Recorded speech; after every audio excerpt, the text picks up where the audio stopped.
So today we're answering a viewer question because Marco Derp asks, you've covered who started the flat earth and moon landing conspiracy theories. What about lizard people? But just before we get started today, I should mention that this video is brought to you by Dashlane, the one-stop shop for all your digital identity protection needs. If all your passwords are the same, as is probably the case for about 99% of all of you, as nobody can remember a unique, secure password for all the services we all use, well, here's the fix. Among a lot of other features, Dashlane is a password manager helping you to create unique and secure passwords for every service you use, all securely stored so you don't have to remember anymore. Dashlane also have a VPN as part of their service. On top of that, they actively monitor the web to see if one of your passwords with some service may have been compromised. And if so, they alert you to this so you can change your password before your account itself gets compromised. Plus, Dashlane stores all your info and passwords across your devices, meaning no matter what device you're using, you no longer have to take the time to fill in all the boxes on various common online forums.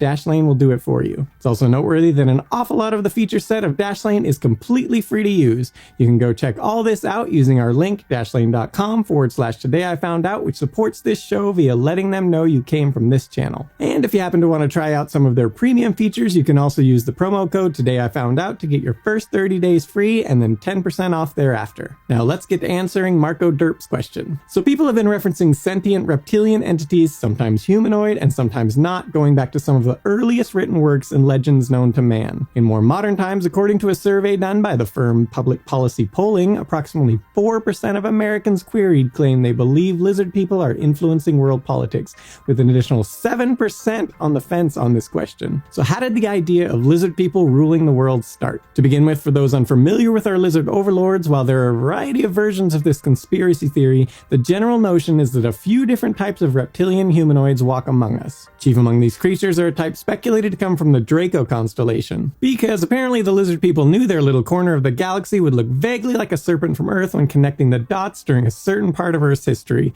and so went ahead and spent millions of years evolving appropriately on their home planet to match. The Draconians are apparently tall, winged, reptilian humanoids who not only secretly rule over humans, but more overtly rule over other types of lizard people as well. As for those others, the second most prominent group widely held among adherents to this conspiracy are the shape-shifting humanoid reptilian hybrids. Naturally, thanks to the fact that the lizard people are secretly working to control humanity, many former and current prominent world leaders, such as Queen Elizabeth II, Barack Obama, and Donald Trump, along with celebrities like Angelina Jolie, Betty White, Simon Whistler, and Katy Perry, are all known to be shape-shifting reptoids. And as to why said reptoids wish to rule the world, there are a variety of reasons given, with the most prominent two being that they are here for our gold, and alternatively that they feed on negative energy from humans, particularly given off when we're afraid, angry, or just generally anxious. Thus, they wish to create an Orwellian world government system in order to more easily manipulate our collective emotions for their own sustenance. So this now brings us to who actually first came up with the modern idea of these reptilian overlords in the first place. Well, as noted, sentient reptilians of some form or another have seemingly been around in human legend for as long as we've been humaning.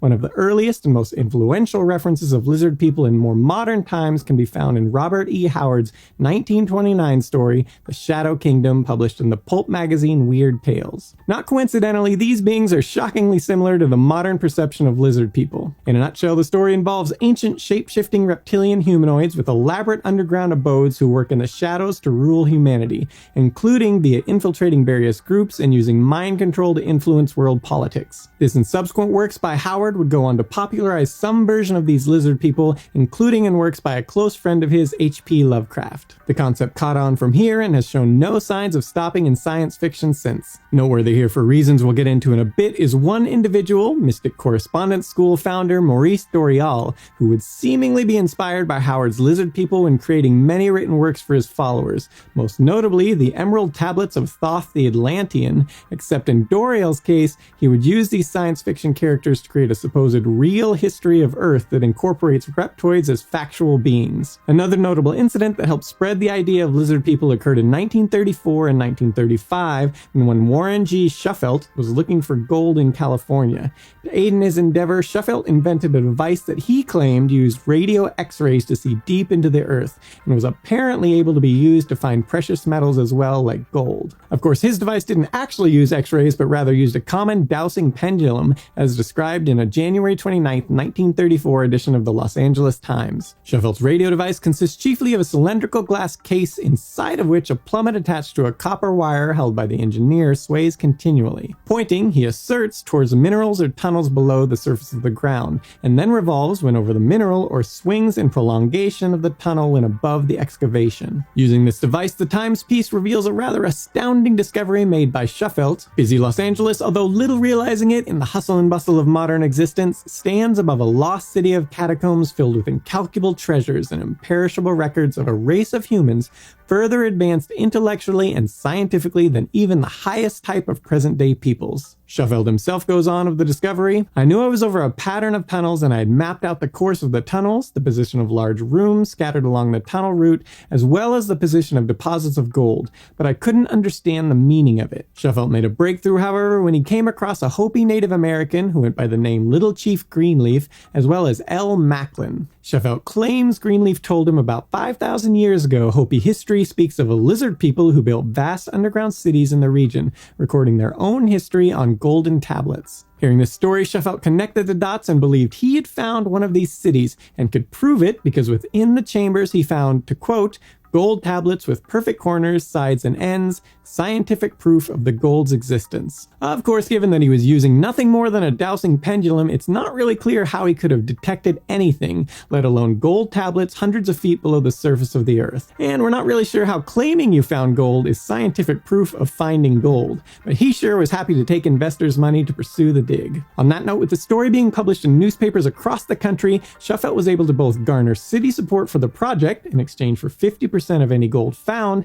as well as get sufficient money from investors to start excavating. Unfortunately for his investors, as often happens when you dig deep holes, the result is eventually encountering water, with the project ultimately stopping at a depth of about 350 feet because of this complication. So while Shuffelt had thus successfully accomplished drilling a well, sadly he did not manage to find any buried treasure. As to what happened to him after, he doesn't appear to have used his radio X-ray device on any other projects recorded in history, and more or less disappeared from history other than it being recorded that he died in California in 1957. As to the Hopi legend he used to garner so much support for his project, it should be noted here that while this story is often used as support of the existence of lizard people, beyond the fact that no such tunnels were ever found, it's explicitly noted in the accounts from Shuffelt at the time that these were humans who simply used the lizard as their symbol. And indeed, while there is no known Hopi legend about literal lizard people, it was common for the Hopi to have clans that used animal names such as Bear Clan, a Spider Clan, and most pertinent to the topic at hand, there really was a Lizard Clan. As to the rest of the story concerning underground cities and technologically advanced peoples,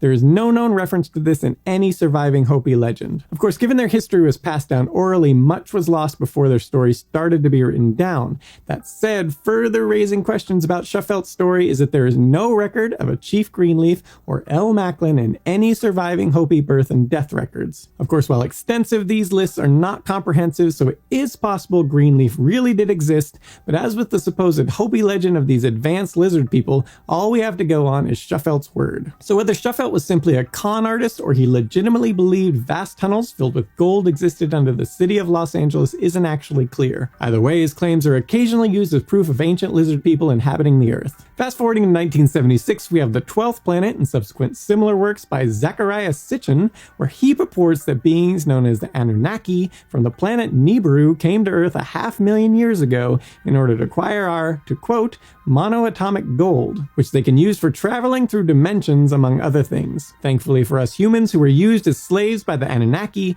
this group ended up hightailing it off Earth because of a great flood that covered the planet. When the Anunnaki came back, they apparently were involved in the building of a variety of ancient structures, such as the pyramids. Noteworthy here is that Sitchin's Anunnaki weren't necessarily reptilian, but as with Shuffelt's story, would later be folded into the lizard people conspiracy theory anyway. This finally brings us to the man of the hour and arguably the greatest driving force behind the modern lizard people conspiracy theory, as well as perhaps the most successful professional conspiracy theorists of all time, David Von Eyck. Eyck was a former popular sportscaster for the BBC and prominent Green Party member. His life changed, however, around 1990 when he started feeling some invisible presence, which physically led him to a book called Mind to Mind, written by a psychic healer by the name of Betty Shine. Soon enough, he sought out Shine to see if she could shed a little light on how he might heal his arthritis and what the deal was with this strange presence he was encountering. After a few visits, Shine allegedly told him on March 29, 1990, that Eyck was placed on Earth to work as the instrument of the spirit world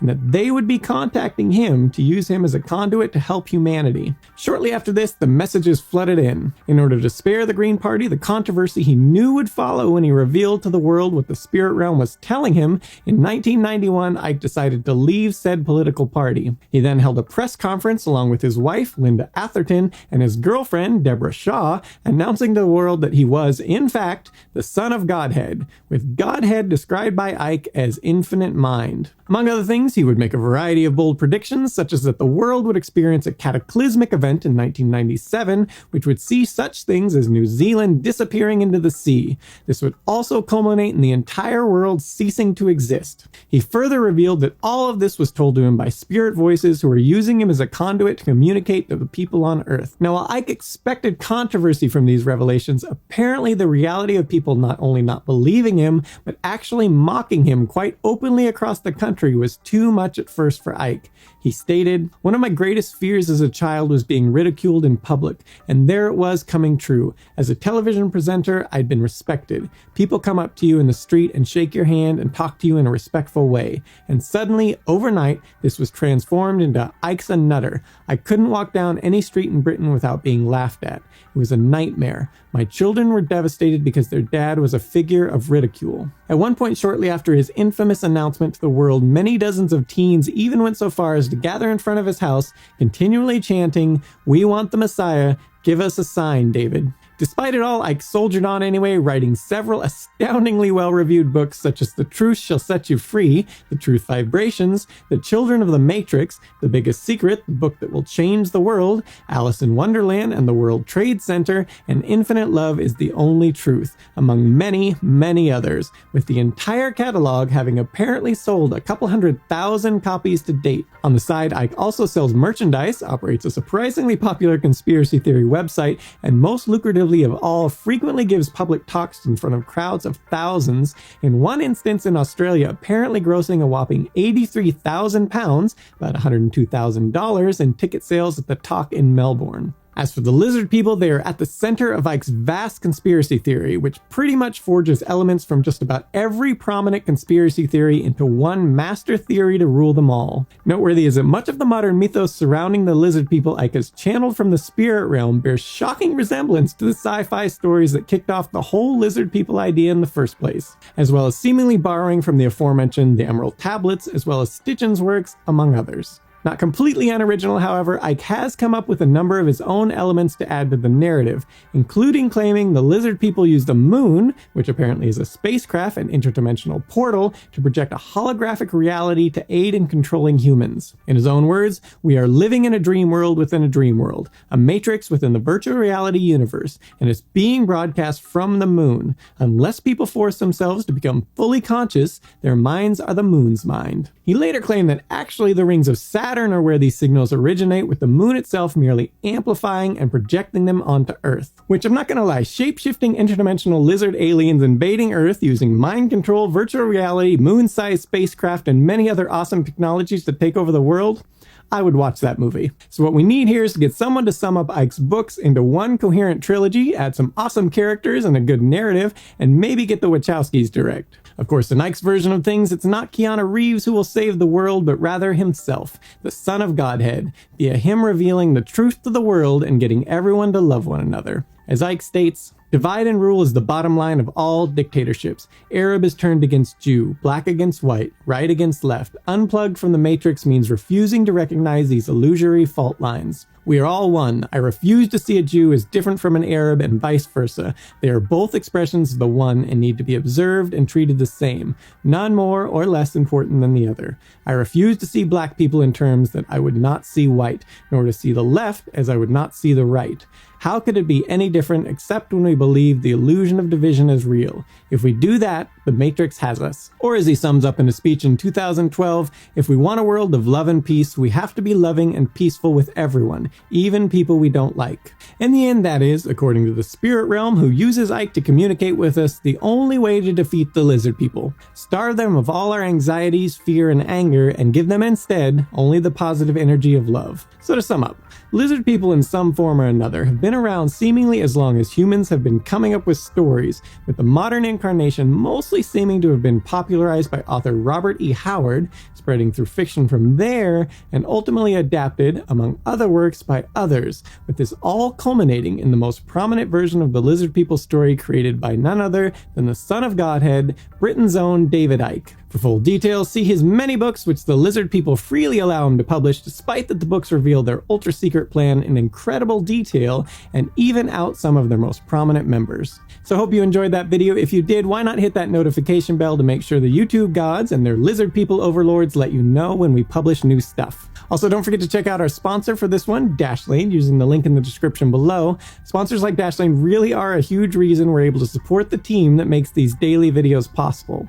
As always, thank you for watching.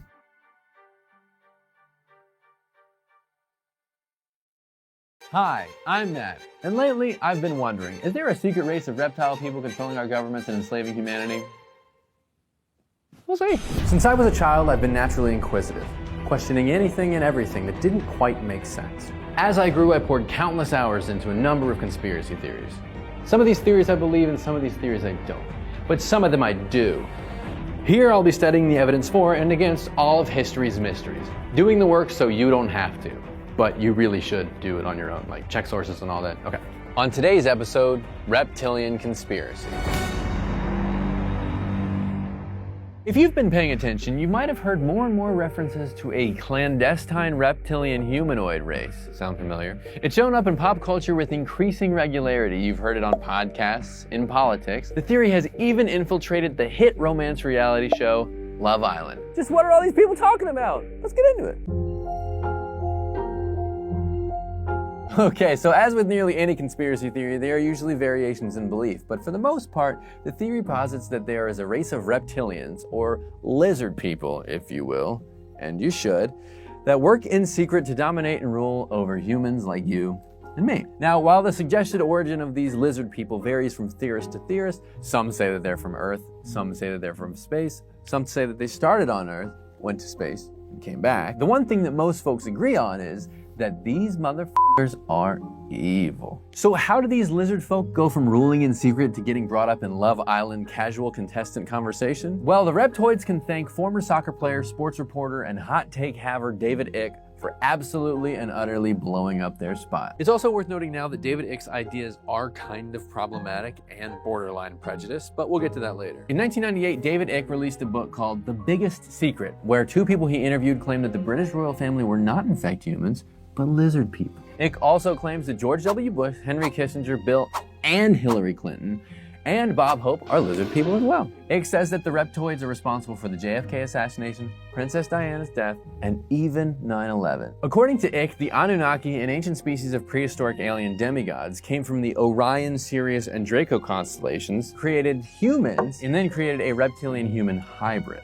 Making sense? Right? Additionally, Icke suggests that lizard people drink human blood, which allows them to shapeshift into human form, allowing them to, I guess, then become a vaudeville legend and have an airport named after them. Icke has written that presidents and prime ministers have either been lizard people themselves or have been possessed or controlled by lizard people, and that they have had control over powerful offices since ancient times, like when Shrek 1 came out. Pretty heavy stuff, right? So what is there that even supports these wild-ass claims? Well, a little bit.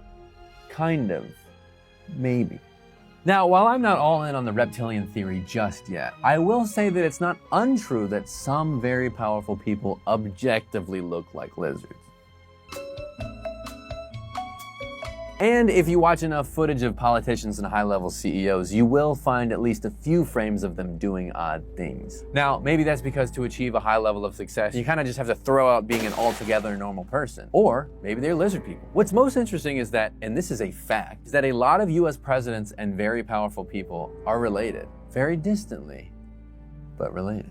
For example, President Barack Obama is a distant cousin of the Bushes, Gerald Ford, Lyndon B. Johnson, Harry Truman, and James Madison, as well as Winston Churchill. President Franklin Delano Roosevelt was related, again very distantly, to 11 other US presidents, including Madison, both Adams, Van Buren, Harrison, Taylor, Grant, the other Harrison, Taft, and of course, the other Roosevelt. I mean, his own wife, Eleanor, was his 5th cousin.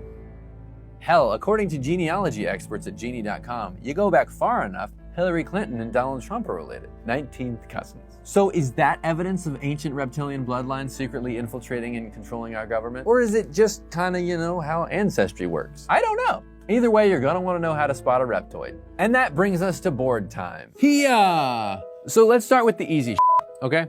IV dead giveaways that you're talking to a lizard. We got the forked tongue, blue or green scales instead of skin. They lay eggs. But those are easy. According to one source at Alien Hub, there are more subtle signs that someone is a lizard person or have been possessed by one. Reddish hair. I didn't say it, they did. Keen eyesight or hearing. If I had keen eyesight, I would be wearing glasses to throw people off. Low blood pressure. Everything's chill, dude. ESP, UFO connections. A love of space or science. Space. A predominance of green or hazel eyes that can change color. A sense of not belonging to the human race. Oh, I don't belong to the human race. A deep compassion for the fate of mankind. Boop, boop. Unexplained scars on the body. An affinity for those chalky Valentine's Day hearts. That's not actually on the list, but who likes those? But even without that, many powerful people exhibit many of these signs, but does that make them lizard people? Okay, so here's a conspiracy theory pro tip, and this goes for nearly any conspiracy theory. If you present evidence in the right order and don't present evidence against, you can make a compelling case. So now let's talk about the problem. Back to David Icke, the leading reptilian conspiracy theorist. He was a famous soccer player in the UK who had to retire after developing arthritis at age 21. He became political and joined the Green Party as a spokesman in the 1980s. He resigned from the Green Party in the early 1990s, which later banned him, and he toured the country telling people he was the son of the Godhead, and was generally laughed out of good favor in the UK. His theories have often been labeled as anti-Semitic. While some of the people on the list aren't Jewish, Icke has stated that the Rothschilds, a prominent and influential Jewish family, are actually blood-sucking reptilians. It claims that he's not criticizing real Jews, just many lizard people posing as Jews. These are his words, not mine. He's also been labeled a Holocaust denier, positing both that Jews may have funded the Holocaust or that it didn't happen at all. In addition to that mess, there also might be a scientific reason why we might just not like snakes to begin with, making us very susceptible to a fear of a reptile-human hybrid. In 2013, scientists discovered that we have certain neurons in our brains that only respond to snakes. According to their research published in the Proceedings of the National Academy of Sciences, these neurons were very important to our early ancestors who had to be wary of snakes when they were a major threat to survival. In a small study in 2014, EEG meters were used to track subjects' brain activity when shown photos of snakes. The study showed what we already know. People, for the most part, don't like snakes. Could this be evidence of a possible counter theory that we're predisposed to be scared of reptiles and therefore more likely to be paranoid about lizard people? I think so. So are we under the rule of a bloodline of reptilian aliens intent on sucking our human blood and shape-shifting their way into our hearts and minds? Or is this just, and excuse my language, a bunch of horse apples? We may never know for sure, but watching what our politicians do with our tax dollars isn't the worst idea. And maybe when you're watching that, you can keep an eye out for lizard tongues. Or anything else on this list. Matt, you have a lot of those traits.